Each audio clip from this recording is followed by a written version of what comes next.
Estimados hermanos, estoy agradecido al Señor por otorgarme esta bella oportunidad de llegar a cada uno de vosotros, de llegar a sus hogares, allí donde tú estás, para poder estudiar juntos a la persona y la naturaleza de nuestro Señor Jesucristo. Y antes de empezar este valioso estudio, que es la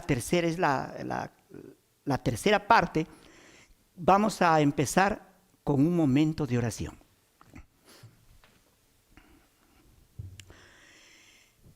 Amado Padre Celestial, te agradecemos profundamente porque a través de tu gracia nos das la oportunidad de poder meditar en tu santa palabra.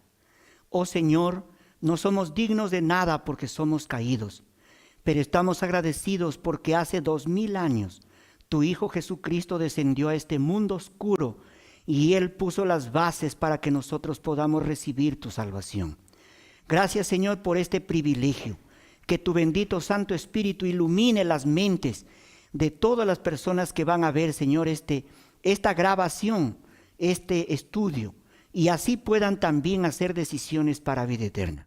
Tu bendición, Señor, nos acompañe. Te imploramos estos favores en la gracia salvadora de nuestro Señor Jesús. Amén, amén. Muy bien, en este tercer estudio vamos a estudiar la sublime naturaleza de Cristo y la salvación del pecador. La naturaleza de Cristo en relación con la salvación del pecador. O sea, el carácter y la naturaleza del segundo Adán vamos a estudiar. Su naturaleza humana, la naturaleza de Cristo, fue creada después de 4000 años de la caída del primer Adán, según, las Sagradas Escrituras. Y según Romanos 1:3 y Hebreos 2:16 al 18, que allí habla que Él vino pues de la simiente de Abraham, que Él no se avergüenza de llamarnos hermanos, y que era del linaje de David, es según la lista de la genealogía, la palabra del Señor. O sea, estos textos hacen referencia, según la lista de la genealogía, para demostrar que Él era completamente humano. No para decir que era pecaminoso, que vino condenado por la ley de Dios, nada de eso. Esos textos bíblicos hacen referencia, pues Pablo, en la carta a los Hebreos y en la carta a los Romanos y otros textos más, para demostrar que el Hijo de Dios era completamente humano. Por eso en la carta a los Hebreos 10:5 dice, en esa voluntad somos santificados mediante la ofrenda del cuerpo de Jesucristo, que fue hecha una vez para siempre. Dice en el versículo 10. Y en el versículo 5 dice que sacrificios, ofrendas por causa del pecado, habla del ceremonial del santuario, no te agradaron, mas tú me preparaste cuerpo. O sea, el cuerpo del Hijo de Dios fue preparado de una manera misteriosa, que yo no lo puedo explicar cómo, por el Espíritu Santo, la persona del Espíritu Santo. No sabemos cómo fue puesto en el vientre de una mujer que se llamó María. ¿Ve? No sabemos cómo se desarrolló en el vientre. Eso es un misterio, la encarnación. No sabemos que si hubo cromosomas o no hubo, no sabemos. Pero que el Hijo de Dios dice, me preparaste cuerpo, ese es el misterio de la piedad, no sabemos cómo, pero que a los 9 meses Él nació y fue un ser humano. ¿Ve? Y que según la genealogía que está escrito, Él era del linaje de Israel, de la descendencia de Abraham, del linaje de David, ¿no? Según lo que está escrito en la genealogía. Miren, en la carta a los Hebreos, hablando de la naturaleza del Hijo de Dios, dice así en Hebreos 7:26 al 28 y 28. Porque tal sumo sacerdote nos convenía a nosotros. Dice el apóstol Pablo, nos convenía. ¿Ve? ¿Cómo fue? Lo describe. 2 puntos, santo, inocente, sin mancha, apartado de los pecadores. En todo tiempo, en todo momento, fue Jesús así, y hecho más sublime que los cielos. O sea, el Espíritu Santo no engendró a un pecaminoso. El Espíritu Santo engendró a uno que fue hecho más sublime que los cielos. Y solamente ese fue Jesús. Que no tiene necesidad cada día como aquellos sumos sacerdotes, se refiere a Aarón y sus descendientes, de ofrecer primero sacrificios por sus propios pecados. Jesús no ofreció sacrificio por sus propios pecados. Y luego por los del pueblo, porque esto lo hizo una vez para siempre, ofreciéndose a sí mismo. Versículo 28. Porque la ley, o sea, la ley de la descendencia de los sacerdotes, constituye a sumos sacerdotes a hombres débiles. O sea, Aarón y sus descendientes fueron débiles. Pero la palabra del juramento posterior a la ley, o sea, el sacerdocio de Cristo, cuando tomó la naturaleza humana, al Hijo, dice aquí, hecho perfecto para siempre. Si alguien dice que Jesús fue imperfecto, pues le invitamos a analizar esta carta a los Hebreos capítulo 7 y también el capítulo 10. Cristo fue un verdadero hombre. Dio pruebas de su humildad al convertirse en hombre. Sin embargo, era Dios en la carne. Según Juan 3:13, hay un registro inspirado de la palabra de Dios. Jesús dijo: ¿quién descendió del cielo sino el que está en el cielo? ¿Ve? ¿Y quién es el que está en el cielo? El Hijo de Dios, el soberano, que existe por la eternidad, que a su debido momento Él vino del cielo a esta tierra y luego volvió al cielo. Y en Juan 8, versículo 23 dice, está escrito así: Jesús dijo: vosotros sois de abajo, yo soy de arriba, dijo. Él dijo: vosotros sois de este mundo. Y Él dijo: yo no soy de este mundo. Él no es de este mundo. Él vino a tomar la naturaleza humana y viene de la genealogía de Abraham, de David, que está escrito allí, para demostrar con evidencias que Él fue un ser humano al 100%, pero que en todo estaba en armonía con la santa ley de Dios. Por eso la inspiración dice así, miren: cuando tratemos este tema, haríamos bien en prestar atención a las palabras pronunciadas por Cristo a Moisés en la zarza ardiente: quita tu calzado de tus pies, porque el lugar en que tú estás, tierra santa es. Por eso, queridos hermanos, que para poder armar este estudio y para poder a exponer, créanme, yo les digo en el nombre del Señor que he dejado el calzado de mis pies. ¿Qué quiere decir eso? Cuando dice tierra santa, quiere decir que debemos predicar todo lo que fue inspirado en su verdadero contexto. Eso quiere decir, no interpretaciones humanas, no filosofías humanas. Eso quiere decir, quita el calzado de tus pies, porque el lugar que tú estás, tierra santa es. Hermanos, que debemos predicar lo que está inspirado a través de la Biblia y del espíritu de profecía. Muy bien, en la carta a los Romanos capítulo 5, versículo 19, porque así como por la desobediencia de un hombre, los muchos fueron constituidos pecadores, así también por la obediencia de uno, que es Cristo, los muchos serán constituidos justos.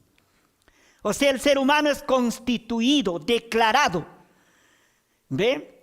Aceptado, contado, tratado como justo cuando cede al llamado de Dios, comprende su condición perdida, caída, y entiende la obra que el Hijo de Dios ha desarrollado y lo acepta de todo corazón, mediante la fe, en el cielo somos constituidos justos. Y en 1 Corintios 15:22 está escrito: porque así como en Adán todos mueren, también en Cristo todos serán vivificados. Quiere decir salvados. Pero si Él cumple los requerimientos del Evangelio, si no cumple los requerimientos del Evangelio, nunca va a ser vivificado, nunca va a ser salvado. Y los requerimientos del Evangelio, según las Sagradas Escrituras, es creer, aceptar y recibir. Primera de Juan, el Evangelio según Juan 1:12 dice: mas a todos los que le recibieron, a los que creen en su nombre, les dio potestad de ser hechos hijos de Dios. Y en Juan 3:36 dice: el que cree, en él cree, no es condenado, dice el versículo 18. Pero el que no ha creído en el Hijo de Dios ya ha sido condenado. Y en Romanos 4:5 dice: mas al que no obra, sino cree en aquel que justifica al impío, su fe le es contada por justicia. Mas al que no obra, o sea, al que no pretende salvarse por sus propias obras, guardando la ley, porque guardar la ley tiene su contexto, es en la santificación como fruto, como resultado de la salvación.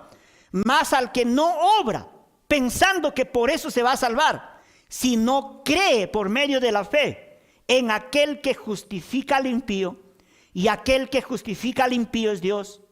No que justifica al pío, porque el pío no necesita justificación, sino el impío, aquel que justifica al impío, la fe en los méritos de Cristo es contado por justicia. Así está escrito en la palabra de Dios.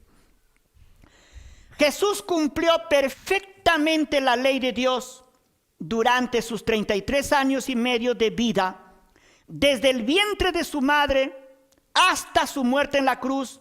Todo estuvo en armonía con la ley de Dios. Su naturaleza, su carácter, su vida, su voluntad, sus pensamientos, sus intenciones, nada estuvo manchado de egoísmo. Todo estuvo en perfección. Por eso dice Filipenses 2:8, está escrito así: y estando en la condición de hombre, ser humano al 100%, se humilló a sí mismo, haciéndose obediente hasta la muerte y muerte de cruz. Por eso él mismo dijo, en el Evangelio según Juan 8:46 está escrito: ¿quién de vosotros me redarguye de pecado? Pues si digo la verdad, ¿por qué vosotros no me creéis? Dijo. Porque el ser humano es incrédulo. Y también en 1 de Pedro 2:22 dice: el cual no hizo pecado, ni se halló engaño en su boca. Fue durante los 33 años y medio de vida que él vivió en esta tierra. Jesús estuvo lleno de poder, del poder del Espíritu Santo desde el vientre de su madre. Según Lucas 4:1 y 4:14 dice: Jesús, lleno del Espíritu Santo, volvió del Jordán y fue llevado por el Espíritu al desierto. El versículo 14 dice: y Jesús volvió en el poder del Espíritu a Galilea, y se difundió su fama por toda la tierra de alrededor.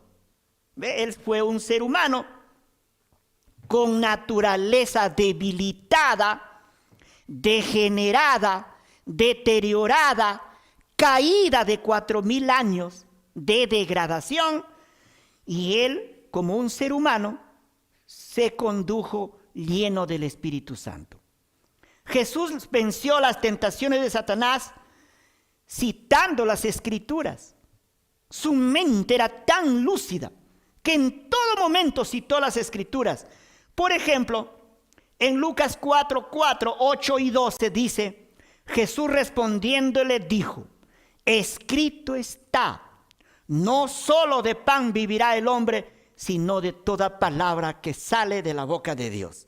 Respondiendo Jesús le dijo: vete de mí, Satanás, porque escrito está, al Señor tu Dios adorarás y a Él solo le servirás. Respondiendo Jesús le dijo: escrito está, no tentarás al Señor tu Dios.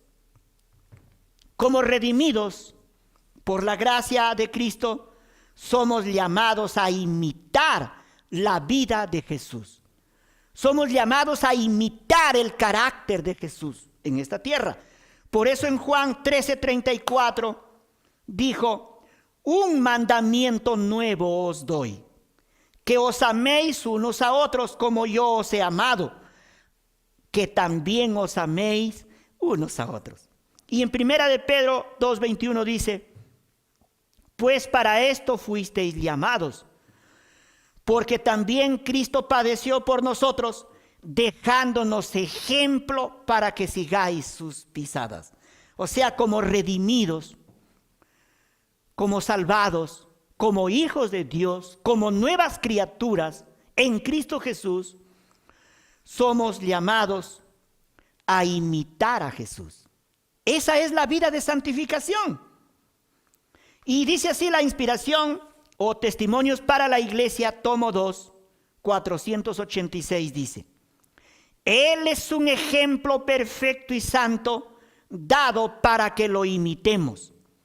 No podemos igualar al modelo, pero seremos aprobados por Dios si no lo copiamos.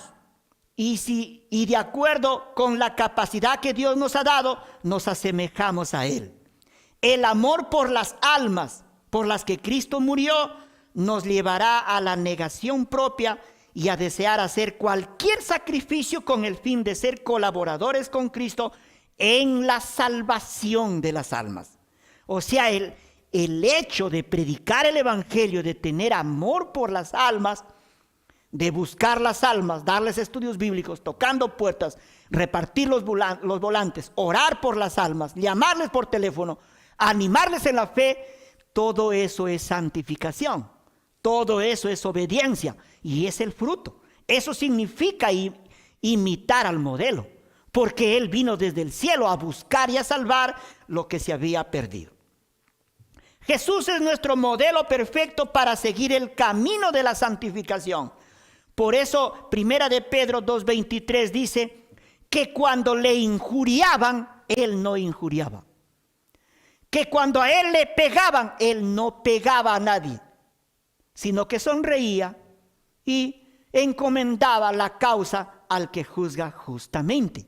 ¿Ve? Somos llamados a imitar al modelo en el camino de la santificación.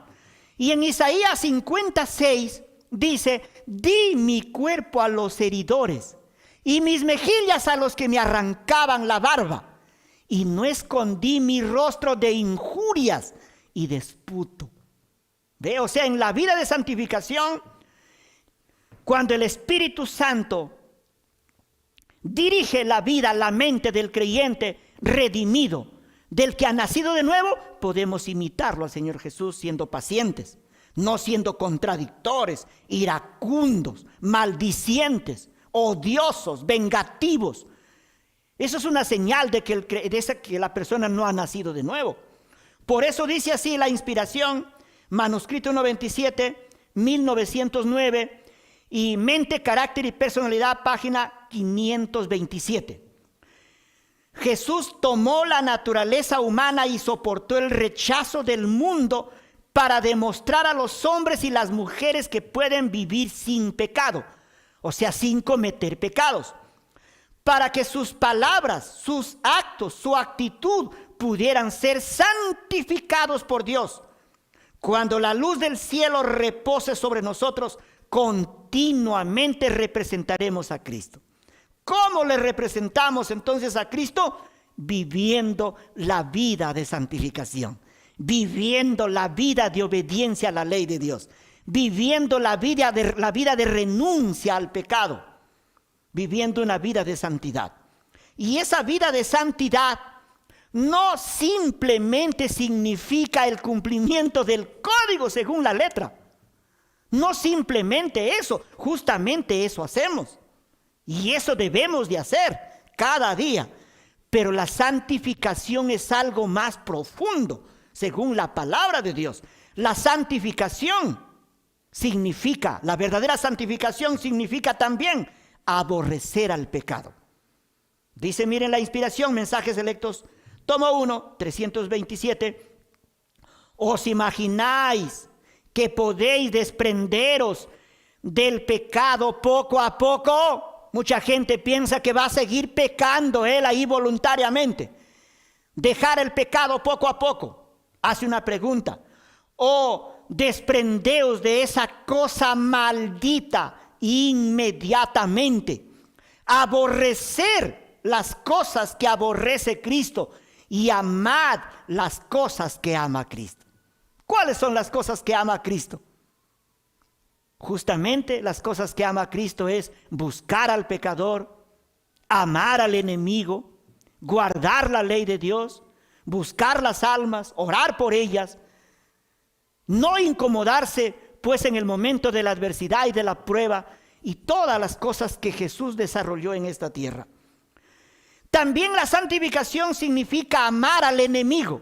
Según Mateo 5:44 dice, pero yo os digo, amad a vuestros enemigos, bendecid a los que os maldicen, haced bien a los que os aborrecen y orad para los que os ultrajan y os persiguen. Estimado hermano, la santificación es algo profundo. La santificación es la vivencia que sale del corazón cuando el Espíritu Santo dirige nuestra vida. Ahora la pregunta es, ¿lo estamos haciendo así? ¿Amamos nosotros a nuestros enemigos? ¿Cuántos de vosotros han orado por sus enemigos? ¿O estás queriendo que con esos sentimientos, esos deseos que tú tienes, que lo excluyan, que lo manden a la cárcel, que lo eliminen de tu país? Si estás pensando así, no estás siguiendo el verdadero camino de la santificación. Pero la santificación es algo más profundo.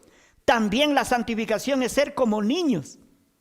Según Mateo 18:3 dice, y dijo, de cierto os digo que si no os volvéis y os hacéis como niños, no entraréis en el reino de los cielos. Fíjense, la inspiración presenta cuál es la forma de ser como niños. Dice así la inspiración. Cada día con Dios, página 180. El Señor le dijo a sus discípulos, si no os volvéis y os hacéis como niños, no entraréis en el reino de los cielos. No quería que fueran como niños en cuanto a la comprensión, sino en cuanto a la malicia. O sea, si tú eres malicioso y te domina la malicia, hay peligro, querido hermano. No estás siguiendo el camino de la santificación, de la verdadera santificación. También dice así la inspiración, tener el hábito de pensar bien de los demás. Ministerio de Curación, página 392 dice, practicar el hábito de hablar bien de los demás. Esa práctica se llama santificación.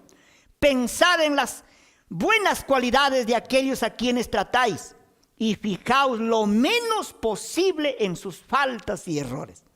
Pero cuando no seguimos nosotros el camino de la santificación, estamos allí atentos a ver al menor descuido en que se equivocó para denigrarlo, para ponerlo en Facebook y decirle, mira, en esto se equivocó. Eso no es el camino de la santificación, queridos hermanos. Si alguien se equivocó, llámalo a él solo, considerándote a ti mismo, dice la palabra. No lo divulgues, no lo difames. Llámalo a él mismo y dile, hermano, esto no está de acuerdo a la palabra de Dios. Orando, considerándote a ti mismo. Si lo haces así, hermano, estás en lo correcto, el camino de la santificación. Satanás es astuto. Oscurece la mente respecto a la salvación por gracia, con el fin de llevarnos al perfeccionismo, porque estamos estudiando la naturaleza de Cristo y la salvación del pecador. Recuerden ustedes, el proceso del plan de la salvación para salvar al pecador es el llamado, según la Biblia. Por eso Dios lo llamó a Adán. Y en Romanos 8:30 dice que a los que predestinó a estos también llamó. Y en el libro de Cantares 5:2 dice que yo dormía, pero mi corazón velaba, es la voz de mi amado que llama. Y en Apocalipsis 22:17 dice también que el espíritu y la esposa dicen ven. Y Jesús dijo también venid a mí. El primer paso en el proceso de la salvación es el llamado. Segundo es la justificación. Es el acto de declarar justo al impío, arrepentido, penitente y contrito. Porque justificación, según pues el diccionario, dice que justificación es el acto soberano de Dios el Padre, que declara justo al injusto, arrepentido, penitente y contrito en mérito de la justicia de su Hijo. La santificación es el tercer paso, la regeneración, que es la obra misteriosa del Espíritu Santo. O sea, la justificación y la regeneración como gracia divina es obra absoluta de Dios. Tú no te puedes regenerar, tú no te puedes justificar. Lo que el creyente puede seguir el camino de la santificación con la ayuda del Espíritu Santo y la glorificación en el día final. Satanás es un obrero astuto e inducirá engaños sutiles a fin de oscurecer y confundir la mente, desarraigar las doctrinas de la salvación. Aquellos que no aceptan la palabra de Dios literalmente caerán en esa trampa. O sea, Satanás como astuto, él oscurece la mente para desarraigar las doctrinas de la salvación. Él quiere que tú no entiendas cómo es la salvación. Él quiere llevarte al perfeccionismo, pensando que tú debes guardar la ley para salvarte. Pero no es así, queridos hermanos. Nosotros no somos salvos por guardar la ley. Somos salvos por la gracia de Dios para guardar la ley de Dios. Bíblicamente dice así, Efesios 2:10. Porque somos hechura suya, creados en Cristo Jesús para buenas obras, las cuales Él lo preparó de antemano simplemente para que nosotros anduviésemos en ellas. Si lo haces así, te vas a estar libre del astuto enemigo que quiere llevarte al perfeccionismo. La justicia de Cristo es el único mérito para formar un carácter digno de la vida eterna.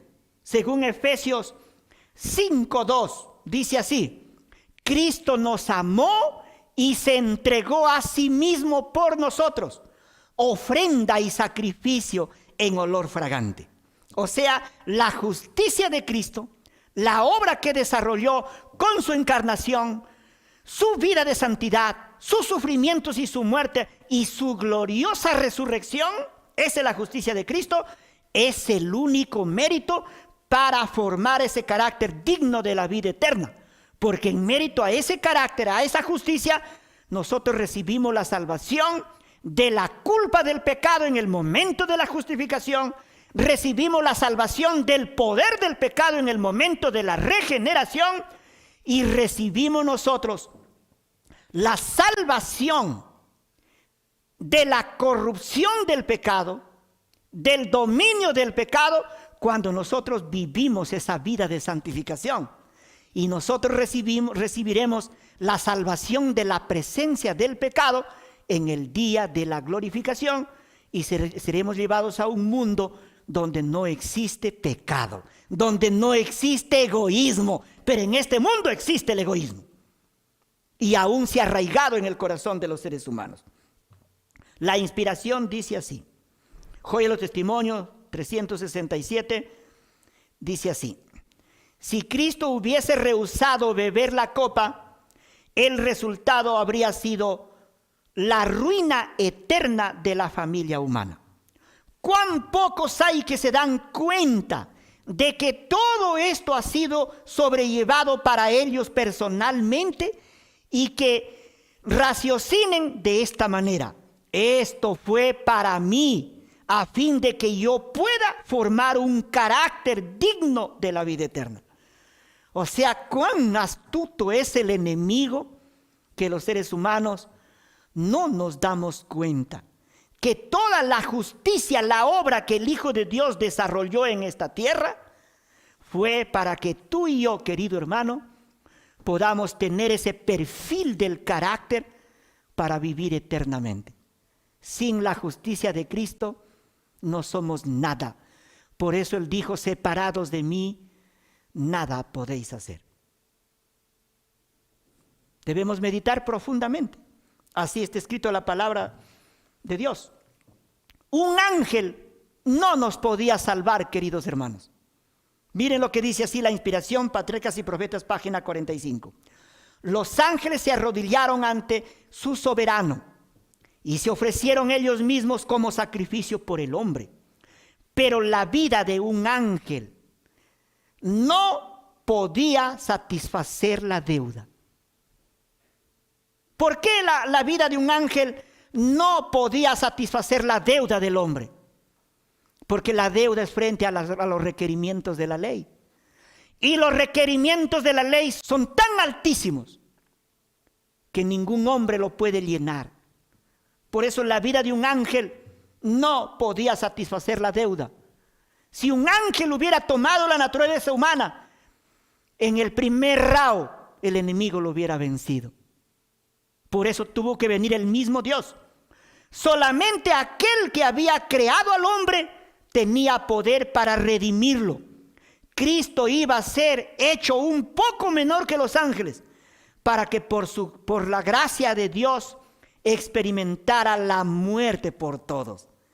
Y su muerte fue vicaria.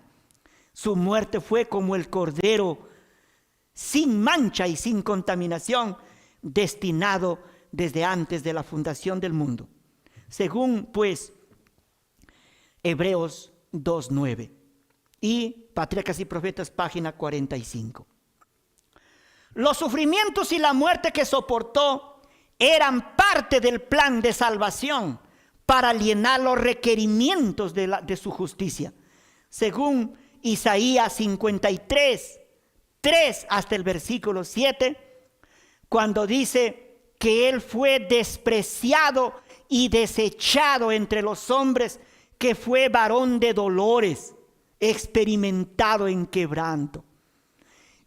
Y dice ahí la palabra que nosotros no nos damos cuenta, que los seres humanos escondimos de Él el rostro y que no lo tuvimos en cuenta, que eso fue para salvarnos, para poder llenar las medidas de justicia divina. Patriarcas y Profetas, ya lo vimos allí, que todo eso fue por nosotros. Solo uno igual a Dios y semejante a los hombres nos podía salvar. Solo uno igual a Dios y semejante a los hombres nos podría salvar. Eso está escrito en Filipenses 2:6 y también en el libro Hijos e Hijas de Dios, página 245.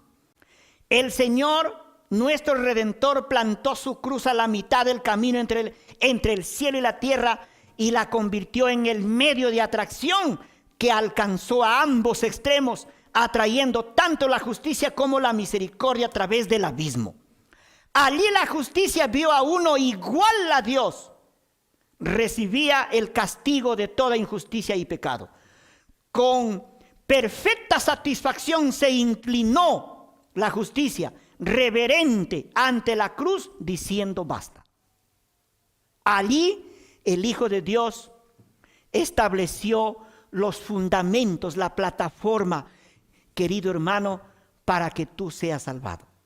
Cuando Él venció a la muerte, se levantó de la tumba, quedó establecido la justicia, quedó establecido la plataforma para que tú puedas edificar a través de la fe y seas contado un hijo de Dios. Solo uno igual a Dios y semejante a los hombres nos podría salvar según la inspiración. Filipenses 2:6, hijos e hijas de Dios, página 245. Hermanos, debemos comprender que el regalo más grande que el Hijo de Dios nos ha dejado cuando ascendió al cielo es una ley cumplida y satisfecha. Ese es el regalo más grande, porque el Hijo de Dios satisfizo las más altas demandas de la ley. Por eso miren, está escrito así: la quebrantada ley de Dios exigía la vida del pecador. En todo el universo solo existía uno que podía satisfacer sus exigencias en lugar del hombre. Puesto que la ley divina es tan sagrada como el mismo Dios, solo uno igual a Dios podría expiar su transgresión. Ninguno, sino Cristo, podría salvar al hombre de la maldición de la ley y colocarlo otra vez en armonía con el cielo. Su carácter, el carácter de Cristo era perfecto. Anduvo haciendo el bien. No existió un solo acto egoísta en toda su vida. Así dice Testimonios para la Iglesia, tomo 1, página 424. Y el texto que leí primero es Maravillosa Gracia de Dios, el 3 de febrero. Así está escrito, hermano, la palabra de Dios. El verdadero propósito de la encarnación. Cristo tomó sobre sí la humanidad por nosotros, revistió su divinidad, y la divinidad y la humanidad se combinaron.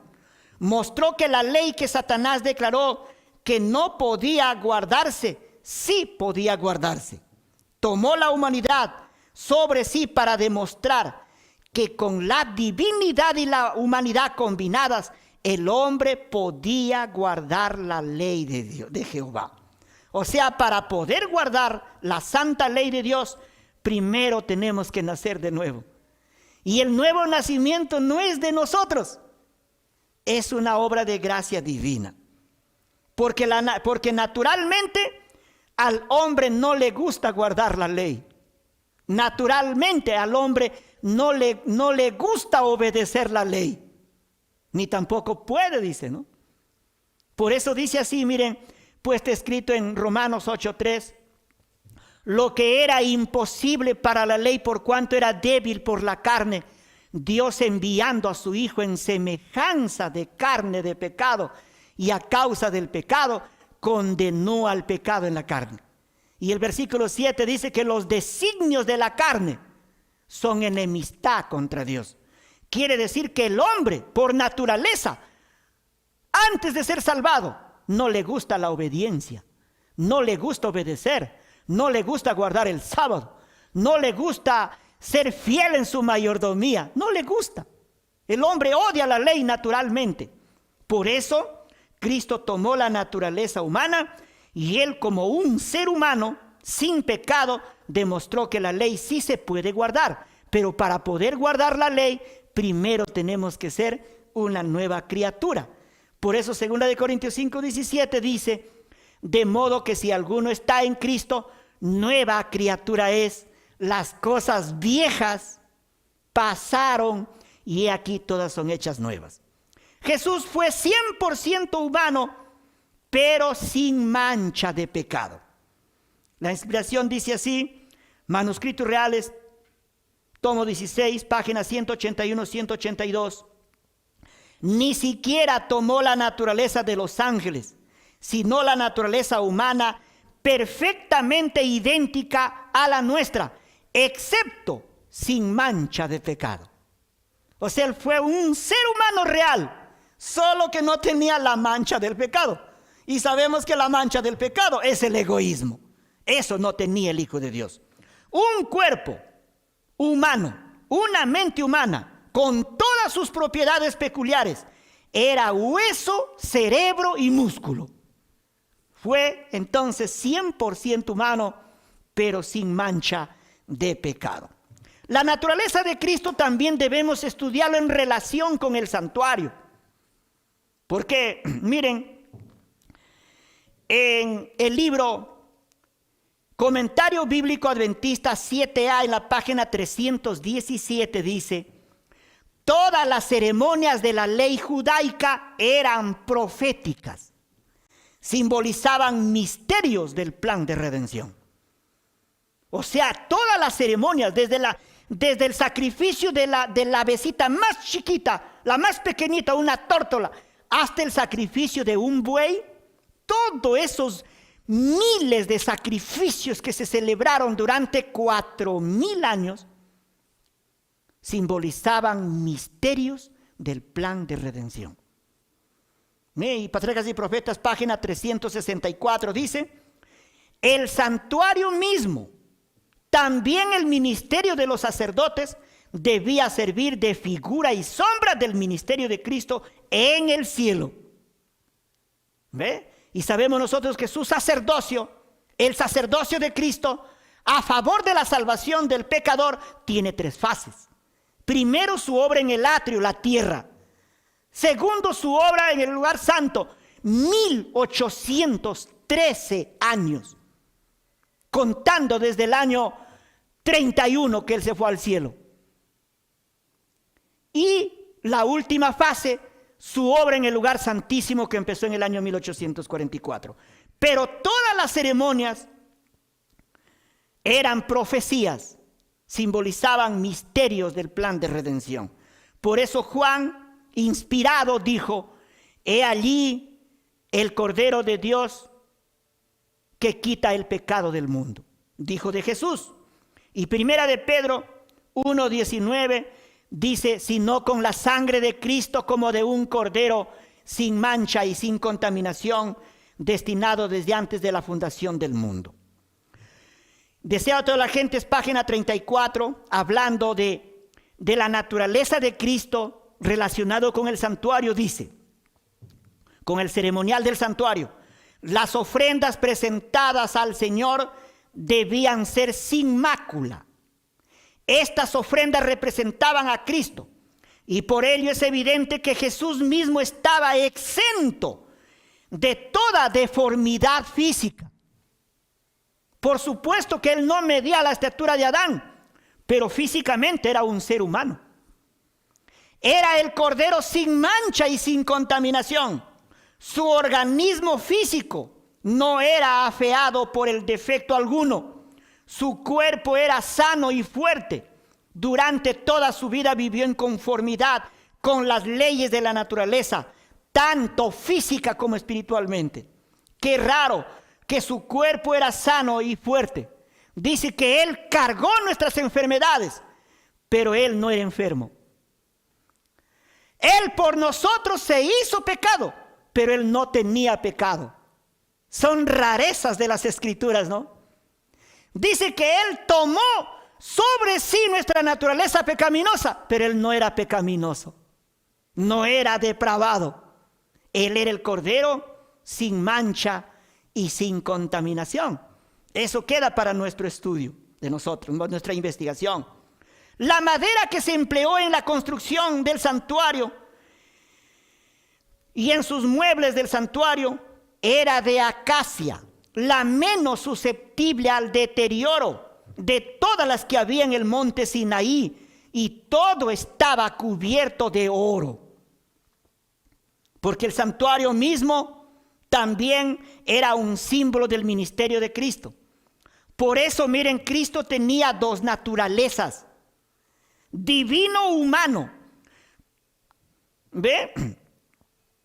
La construcción del santuario tenía pues madera y oro, especialmente los muebles, ¿no? Las tablas eran de madera y oro.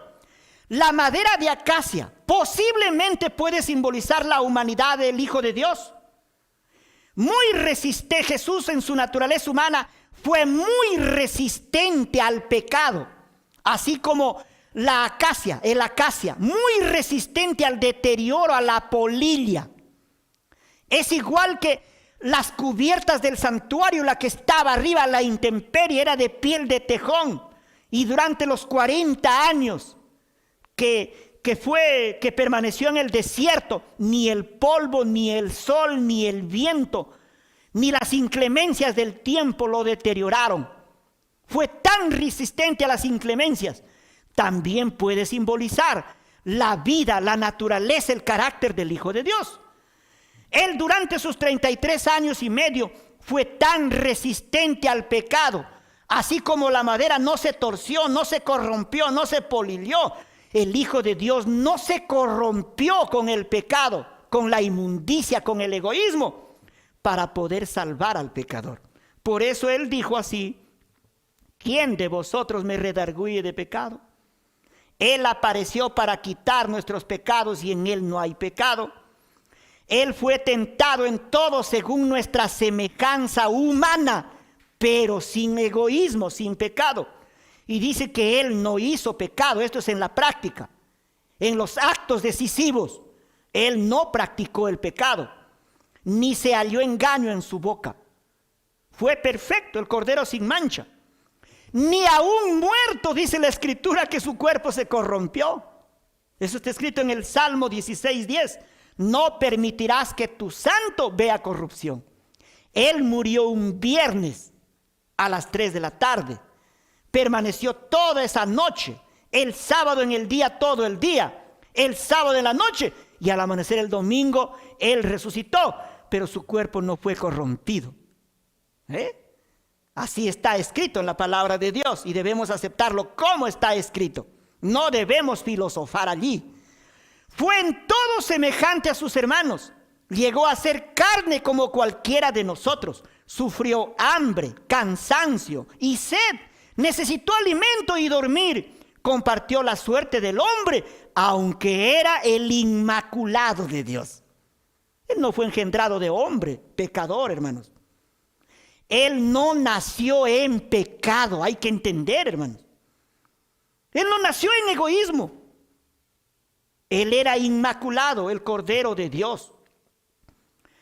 Él asumió la naturaleza humana con sus debilidades, con todos sus riesgos, con sus tentaciones. Claro, fue un ser humano. Él tomó la naturaleza humana. Su naturaleza humana fue creada. Y todo ser creado puede caer en pecado. Los seres de otros mundos son creados, pueden caer en pecado. Los ángeles pueden caer en pecado y cayeron en pecado, la tercera parte de ángeles. Él asumió ser creado para ser tentado. Así está escrito. Cristo tomó sobre sí las flaquezas de la humanidad degenerada de 4000 años. Únicamente así podía rescatar al hombre de las profundidades de la degradación. Por eso su naturaleza de él fue degradada, deteriorada, degenerada de 4000 años. Lo único que no fue es depravada. Así está escrito la palabra del Señor. Eso lo vamos a ver más adelante, como dice la inspiración. Satanás asaltó al Hijo de Dios para ponerle duda respecto a su resurrección, pero él no tuvo dudas. Muchos dicen que Jesús dudó. Están errando a las Escrituras. Están haciéndolo a Jesús pecador porque la duda es pecado. Jesús no dudó. Así está escrito. Joya de los Testimonios, tomo 1, 226. Aún las dudas asaltaron al moribundo Hijo de Dios. Se sintió tentado a temer que el pecado fuese tan ofensivo para los ojos de Dios que no pudiese reconciliarse con su Hijo. La fiera tentación de que su propio Padre le había abandonado para siempre le arrancó ese clamor angustioso en la cruz. Dios mío, ¿por qué me has desamparado? Dijo. Si él no tuvo dudas, porque la duda es pecado. Y la inspiración dice así. Mensajes Selectos, tomo 3, 169. Es pecado dudar. La menor incredulidad, si se acaricia en el corazón, envuelve el alma en la culpa y trae grandes tinieblas y desánimo. La duda es pecado.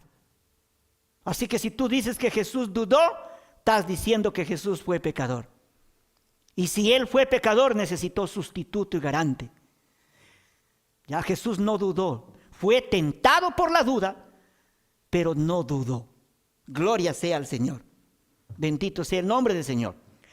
Ahora, mire, la inspiración nos advierte. Manuscritos Reales, volumen 16, 182. En nuestras ideas no debemos volvernos comunes y terrenales. Y en nuestras ideas pervertidas, no hemos de pensar que la susceptibilidad de Cristo a las tentaciones de Satanás degradó su humanidad y que él poseyó las mismas propensiones corruptas y pecaminosas que el hombre. Si tú piensas así, hermano, estás siendo engañado por el enemigo, porque dice que nuestras ideas no debemos volvernos comunes y terrenales, y en nuestras ideas pervertidas, pensando de que porque él tomó la humanidad y fue tentado, que que poseyó las mismas propensiones corruptas y pecaminosas que el hombre. Él tomó la naturaleza pecaminosa, pero sin pecado. Y la inspiración lo vamos a ver en los 2 estudios más que hablan que a la naturaleza degradada, deteriorada, degenerada, caída, a eso le llama deformidad pecaminosa o naturaleza pecaminosa. Eso lo vamos a ver en los siguientes estudios. No lo puedes perder, querido hermano. A causa del pecado el hombre quedó separado de Dios. Y de no haber mediado el plan de redención, hubiera tenido que sufrir la separación eterna de Dios y las tinieblas de una noche sin fin. Personalmente no podemos acercarnos a su presencia. Nuestra naturaleza pecaminosa no nos permite mirar su rostro. Entonces tú te preguntarás, si Jesús tuvo tu misma naturaleza pecaminosa con pecado, ¿cómo él pudo ver el rostro? Adán y Eva, después del pecado, no pudieron ver el rostro de Dios. El Hijo de Dios tuvo que vedar su gloria para poder hablar con Adán, y las comunicaciones también fueron por medio de los ángeles.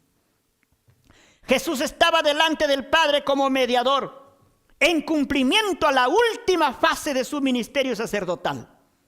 Jesús delante del Padre está ahora.